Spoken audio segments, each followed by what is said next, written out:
You Are Miss Servant Episode 9. Like and subscribe, baka naman. 2v1 na nga ang paganap ni Ating Pink ang buhok sa kanilang bahay, hanggang sa muntik-muntikan na nga itong modele ng isa sa mga ito kaya to the rescue ang kuya nito. Umayos nga raw ito sa training nito dahil nakakahiya bilang isang Hikage na may 300-year-old Hikage style of martial arts tas lalampulang pa lamang. Agad nagsorry naman ang dalaga habang umalis naman ang kuya nito na lubos ang pag-aalala at buti na lamang daw di nasaktan ang pagkakatekyot na mukha ng kanyang kapatid. Samantala, dumating naman na ang araw ng Katsuda Festival na idinaos sa eskwelahan nila Hitoyoshi, kung saan ang theme ng interclass competition ay tinawag na Cops and Robbers. Dito na nga inilahad na ang magiging cop ay si Tatsu Hikage, ang kuya ng pink na buhok na dalaga at siya ring student council president, habang ang ibang estudyante naman ay magsisilbing robbers.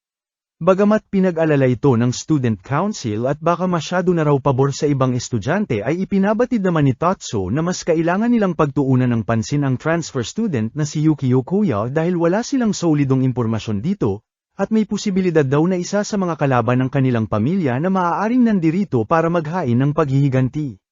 Siya na nga raw personal na mag-iimbestiga rito sabay umalis na ng student council office. Samantala, mascot cafe na nga ang paganap ng class nila Hitoyoshi, kasama sila Naka na nag-moment na nga sa tabi at feeling niya raw ayaw sa kanya ng kanyang kuya, dahil kumpara raw sa kanyang kuya ay napakaliit niya at napakahina. Kaya nga raw niya naisip ang pumasok sa festival para manalo, at nang mapakita sa kanyang kuya na kahit papaano ay karapat-dapat siya bilang isang Hikage, tsaka para. Bigla na nga lang itong natigilan ng mapatitig kay Yuki, na tila agad namang nuggets ni Hitoyoshi kaya biglang change topic at nagpasalamat sa dalaga, at siya ngang nagbigay ideya sa kanila na sumali sa Cops and Robbers na may posibilidad silang manalo. Biglang singit na nga si Taiga sa kanilang usapan at nakakostume bilang isang Katsuda sauce, na lubos ikinabahala na nga ni Hitoyoshi at ganito raw ba ito sasali sa festival. Ayon naman kay Taiga ay huwag masyadong mag-alala ang ating bida pagkat sure win na raw sila dahil siya si Katsuda man. Lalo na raw at trio silang sasali nila Yuki at Naka.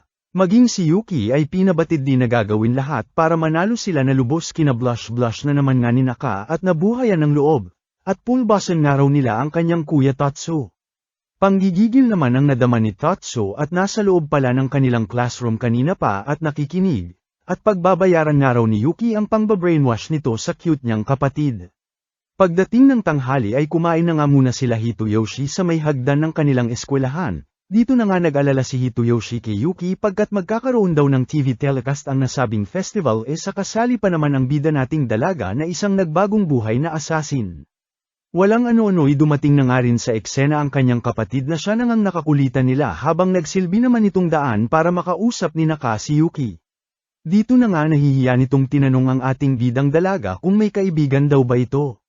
Nagkadetaranta-taranta na nga ito sa kanyang tanong at sinabing wala raw kasi siyang kaibigan, at kung mamarapatin nga raw ni Yuki ay kung pwede niya itong maging kaibigan. Walang patumpik-tumpik na sumang-ayon naman dito si Yuki, na lubos kinatuwa na nga ni Naka.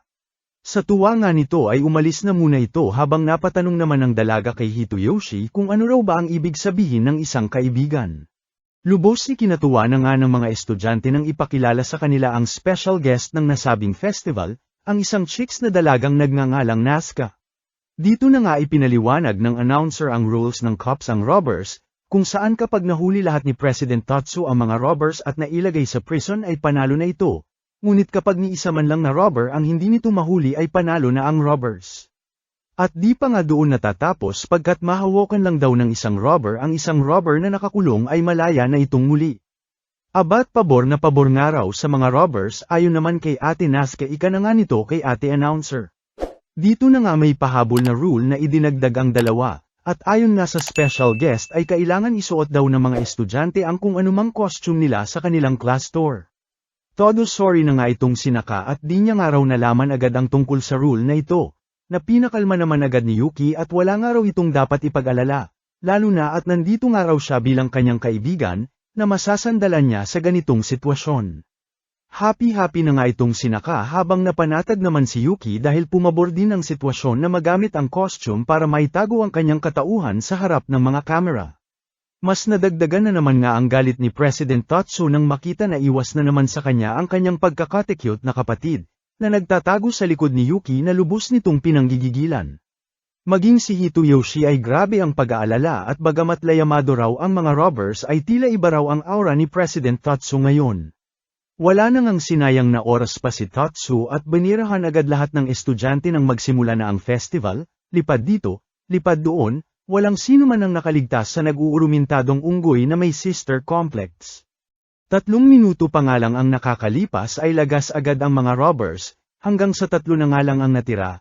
Ang klase ng mascot cafe na kinabibilangan nila Yuki, Naka, at ni Katsudaman, na todo-todo ang panggigigil at nanunood daw ang love-love niyang si Nasuka. Papasikat pa nga sana ito ngunit ayon basic binalibag lamang ni President Tatsu at nakatuon lamang ang atensyon kay Yuki na lubos nitong kinamumuryan dahil nilalayo raw siya sa kanyang kapatid. Walang ano-ano'y dinambahan na nga nito ang ating bidang dalaga, at naramdamang tila may kakaiba sa dalaga, hanggang sa nagulat na lamang ito nang may sumabog na usok mula sa kung saan.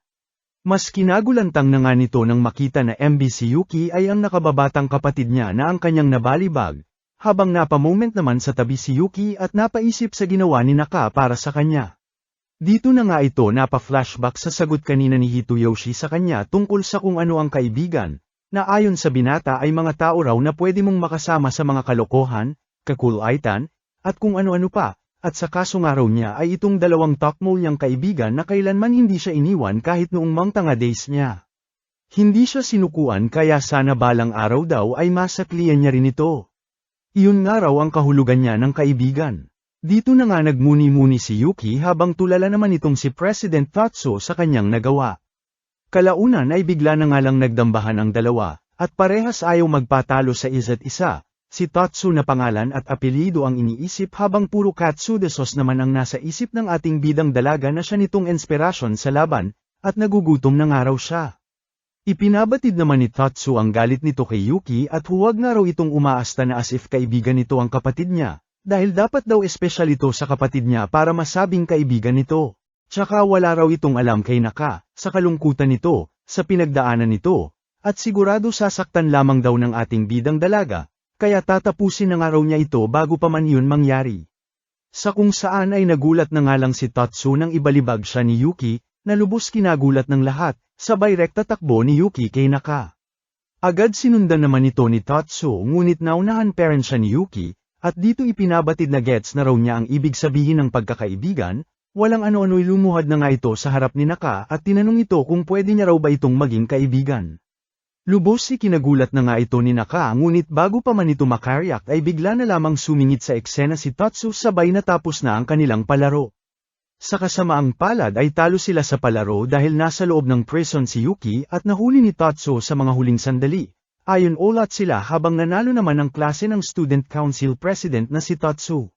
Dahil natapos na ang laban ay nagsilapitan na ang mga paparazzi para ma-interview sila.